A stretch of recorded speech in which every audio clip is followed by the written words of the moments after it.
क्या आपने कभी सोचा है मृत्यु के बाद आत्मा कहाँ जाती है? क्या अंतिम समय का एक विचार आपका पूरा भविष्य बदल सकता है?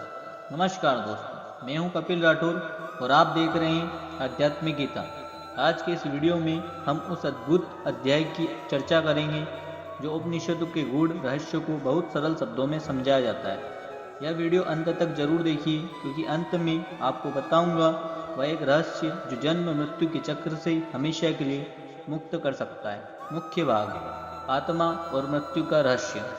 यह अध्याय हमें बताता है कि मृत्यु केवल देह का अंत है, आत्मा का नहीं। आत्मा न जन्म लेती है न मरती है, वह केवल एक देह छोड़कर दूसरी देह धारण करती है। लेकिन सबसे बड़ा प्रश्न यह है, मृत्यु के बाद आत्मा कहाँ जाती है? मृत्यु के समय भगवान का स्मरण क्यों जरूरी है? इस अध्याय में स्पष्ट कहा गया है कि देह का त्याग करते समय यदि मन भगवान में स्थित हो तो आत्मा निश्चित रूप से भगवान को प्राप्त होती है। इसलिए केवल मंदिर जाना ही पर्याप्त नहीं, बल्कि दैनिक जीवन में भगवान का स्मरण आवश्यक है। चलते फिरते, काम करते हुए, सुख दुख में यदि मन भगवान के गुणों, लीलाओं और नाम में तल्लीन हो जाए तो वह सच्ची भक्ति है।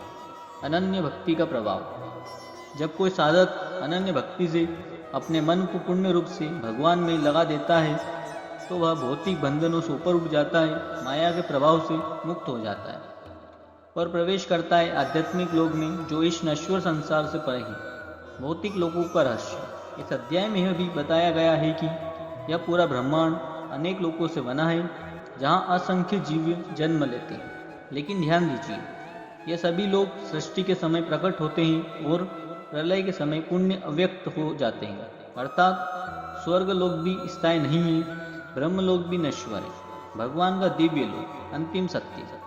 लेकिन इन सब से परे एक ऐसा लोक है, भगवान का दिव्य लोक, जहाँ न जन्म है, न मृत्यु, न रोग, न बुढ़ापा। जो लोग प्रकाश के मार्ग का अनुसरण करते हैं वे उसी दिव्य लोक को प्राप्त करते हैं और फिर कभी संसार में लौटकर नहीं आते। अंधकार का मार्ग। वही जो लोग अज्ञान, अहंकार, भोग और आसक्ति के मार्ग पर चलते हैं वे बार बार जन्म, रोग, बुढ़ापा और मृत्यु के चक्र में फंसे रहते हैं। तो अब प्रश्न आपसे है, क्या आप फिर से इस नश्वर संसार में लौटना चाहते हैं या भगवान के दिव्य धाम को प्राप्त करना चाहते हैं? यदि आपका उत्तर है मोक्ष, तो आज से ही भगवान का स्मरण शुरू करें, अपने कर्मों को भक्ति से जोड़ें। अगर यह वीडियो आपको थोड़ा सा भी पसंद आया हो तो वीडियो को लाइक करें, अपने मित्रों के साथ शेयर करें, चैनल को सब्सक्राइब करें, क्योंकि ऐसे ही गीता और उपनिषदों के गूढ़ रहस्य में आपके लिए लाता रहूँगा। जय श्री कृष्णा।